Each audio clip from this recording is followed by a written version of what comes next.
Hello नमस्कार, कैसे हैं आप लोग। मैं विनोद बिंदा आप लोगों का बहुत बहुत स्वागत करता हूं दोस्तों अपने यूट्यूब चैनल में। और आज हम पढ़ने वाले भारत की पर्वत है ना। तो यहाँ से बहुत सारे क्वेश्चन आते हैं, तो इसके बारे में अच्छी तरह से जानेंगे। जो भारत के पर्वत हैं, पहाड़ियाँ हैं, पठार हैं, सबके बारे में अच्छी तरह से जानेंगे।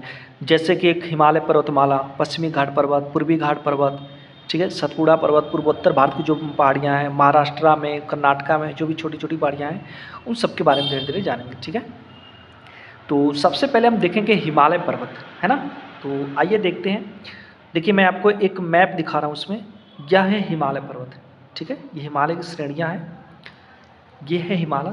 और इसका जो आकार है ना, चंद्राकार है, कहीं की धनुषाकार भी लिखा रहता है, तो ध्यान रखिएगा इसका आकार कैसा है। देख लीजिए यहाँ से लेकर के यहाँ तक। और इसे 4 उप विभागों में बांटा गया है। कितने उप विभागों में? 4 उप विभागों में। कौन कौन सा? तेथिस हिमालय, या फिर इसी को बोलते हैं ट्रांस हिमालय, ये रहा, ठीक है। इसी पर काराकोरम, लद्दाख और जास्कर है, ठीक है। काराकोरम, लद्दाख और जास्कर है। जो काराकोरम में सबसे उत्तरी भाग है, इस ट्रांस हिमालय में काराकोरम सबसे उत्तरी भाग है। और इसी काराकोरम का एक साइड इधर चीन में घुस गया है, उसी को बोलते हैं कैलाश श्रेणी, यानी कैलाश पर्वत। जो चीन में घुस गया है उसी को बोलते हैं कैलाश श्रेणी, और वहीं पे है कैलाश पर्वत, ठीक है। और इसी पे ट्रांस हिमालय पर ही या टेथिस हिमालय पर ही जो हमारे ग्लेशियर हैं, कौन कौन से? सियाचिन, हिस्पर, ससाइमा, पियाको, बाल्टोरा, जो 5 ग्लेशियर हैं ना, वो इसी पे हैं, ट्रांस हिमालय पर हैं, ठीक है। और यह इधर जो है, ये सबसे ऊंचाई वाला भाग है। फिर उसके दक्षिण में आएंगे तो यह है बृहत हिमालय, ठीक, बृहत हिमालय।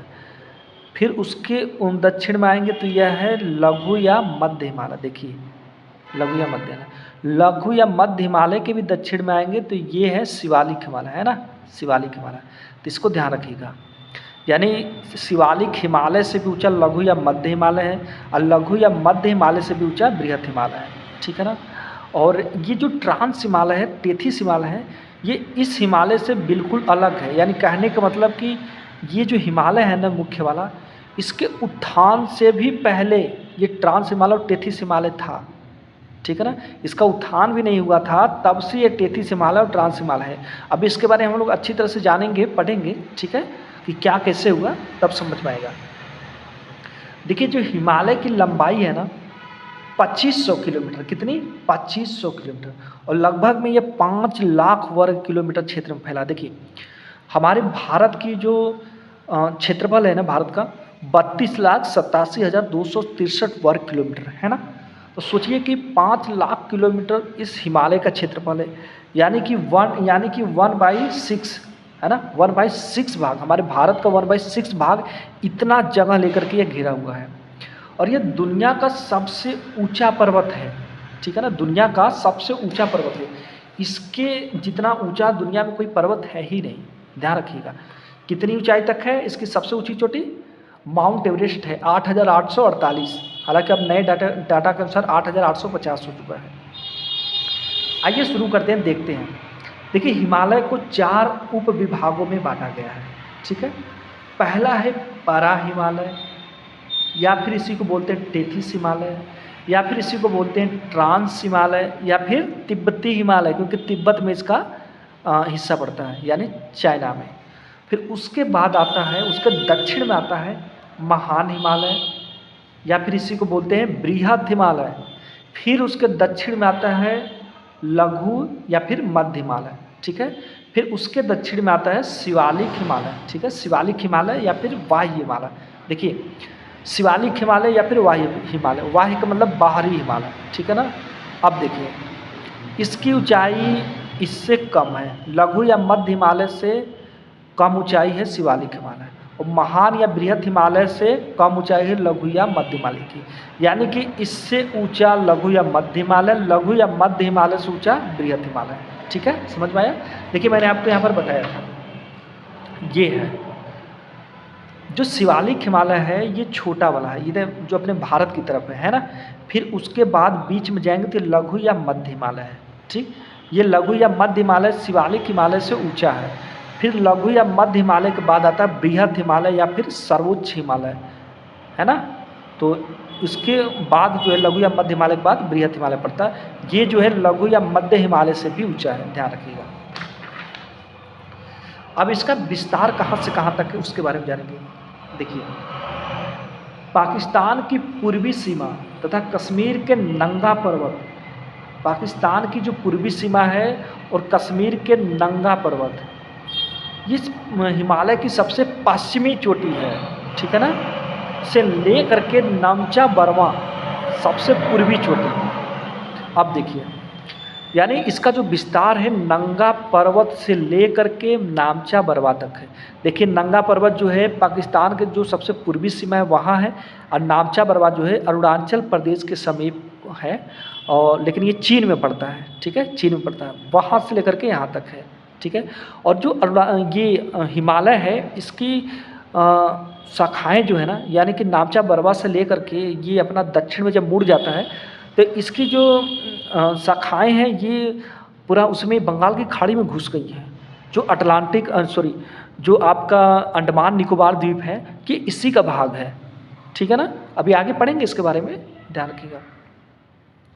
नामचा बर्मा तिब्बत में, कहाँ है, तिब्बत में, यानी तिब्बत किसके अंडर में, चीन में, यानी नामचा बर्मा चीन में है। देखिए, पश्चिम में हिमालय की चौड़ाई लगभग 500 किलोमीटर है और पूर्व में 320 किलोमीटर है, यानी पश्चिम में हिमालय की चौड़ाई ज़्यादा है और पूर्व में 320 किलोमीटर है ना। क्यों है, देखिए, पश्चिम में जो हिमालय की चौड़ाई है 500 किलोमीटर, लेकिन पूरब में हिमालय आकर के सकरा हो गया है, ठीक है। और सकरा होने की वजह से जब उस पर दबाव पड़ा तो हिमालय का जो भाग था ना वो उठ गया है काफ़ी, ठीक है ना, क्योंकि पश्चिम में 500 किलोमीटर, पूर्व में 320 किलोमीटर ही है। तो सिंपल सी बात है, सोचिए ये कोई वस्तु है, ठीक है ना, ये हिमालय है, अगर इसको हम ऐसे दाबेंगे तो ये उठेगा ना भाग, तो इसकी वजह से जो पूरब में इसका हिस्सा है वो काफ़ी उठ गया है, और इसके उठने की वजह से हिमालय की जो सबसे बड़ी बड़ी चोटियाँ हैं वो पूर्व में ही हैं, है ना। जैसे एवरेस्ट हो गया, कंचनजंगा हो गया, धौलागिरी हो गया, नंदा देवी, बंदरपूछ, बद्रीनाथ, कामेट, ये सब जो है ना ये पूर्वी साइड में लगभग में है, ठीक है। तो इसी के सिकुड़न की वजह से ऐसा हुआ है। देखिए, हिमालय अपने वेस्ट और ईस्ट में दक्षिणावर्ती मोड़ दर्शाता है, अपने पश्चिम में और पूर्व में दोनों साइड में दक्षिणावर्ती, यानी अचानक से दक्षिण की तरफ मुड़ गया है, ध्यान रखिएगा। अच्छा, इसकी हिमालय को उत्पत्ति में क्या है, क्या रोल है इसका, आइए देखते हैं। देखिए, इसकी हिमालय की उत्पत्ति के बारे में लोगों ने अपने अपने सिद्धांत प्रस्तुत किए हैं। एक तो है जो मुख्य है भूसन्नति का सिद्धांत, ठीक है, इसको कोबर ने दिया है और इसको सुवेश अरगाड ने समर्थन किया है, ठीक है। कोबर हमेशा एग्जाम में पूछता है, हिमालय की उत्पत्ति का सिद्धांत में कोबर का मुख्य पूछता है, ठीक है ना, भूसन्नति का सिद्धांत। और दूसरा है प्लेट विवर्तनिकी एवं हिमालय की उत्पत्ति, ठीक है, इसको जो है WG मॉर्गन ने इस सिद्धांत को प्रस्तुत किया था, और उसके अलावा एक और H हैंस ने इस सिद्धांत का आधार दिया था। देखिए, भूसन्नति का सिद्धांत, कोबर ने भूसन्नति का सिद्धांत दिया था। इनका ये मानना था कि दोनों भूखंडों में नदियाँ बहती थी, दोनों भूखंडों में कौन, अफ्रीका महाद्वीप से, जो अफ्रीका कॉन्टिनेंट है, इससे हमारा भारत जो है ये टूट करके ये उत्तर पूर्व की तरफ बहता चला गया, और जो यूरेशिया यानी यूरोप और एशिया की जो प्लेटें हैं ना, वहाँ पे जाकर के उनसे लग गया, है ना, उनसे जाकर के चिपक गया। तो उस समय चिपकने से पहले उनके बीच में एक समुद्र था, टेथी सागर, है ना, टेथी सागर, उसमें जो है भारत की तरफ से भी प्लस यूरेशिया की तरफ से भी दोनों तरफ से नदियाँ आकर के उसमें गिरती थी, और अपने साथ खूब ज़्यादा मलबा, यानी कि मिट्टी, पत्थर, चट्टान, जो भी चीज़ें छोटी मोटी, वो सारी चीज़ें अपने साथ मलबा लाती थी, और उस मलबे के दबाव की वजह से हिमालय पर्वत का निर्माण हुआ, ठीक। और प्लेट विवर्तनिकी का जो सिद्धांत है, इनका ये मानना है WG मॉर्गन और H हैंस का, प्लेट के खिसकने की वजह से हुआ है, ठीक है ना। अभी इसका सिद्धांत को जाएंगे तो काफ़ी लंबा हो जाएगा, तो हमारा उतना ज़्यादा उससे ये चीज़ें नहीं होना चाहिए, लेकिन ये है कि बस इतना जान लें कि प्लेट विवर्तनिकी का मतलब है कि पृथ्वी पर देखिए नीचे 200 किलोमीटर एक दृढ़ भूखंड पाया जाता है, और उसी पर प्लेटें सरकती हैं। दुनिया में अब तक 6 या 7 मुख्य बड़ी बड़ी प्लेटें हैं, है ना, कौन कौन सी, अंटार्कटिका की प्लेटें, यूरेशिया की प्लेटें, उत्तरी अमेरिका की प्लेटें, दक्षिणी अमेरिका की प्लेटें, अफ्रीका की प्लेटें, इंडियन प्लेटें, है ना। तो ये प्लेटें जो हैं उससे 200 किलोमीटर नीचे जो दृढ़ भूखंड है पृथ्वी पर, उसी पर इधर उधर सरकती रहती हैं, तो उन्हीं की वजह से हुआ है। ठीक है, ध्यान रखिएगा इसको।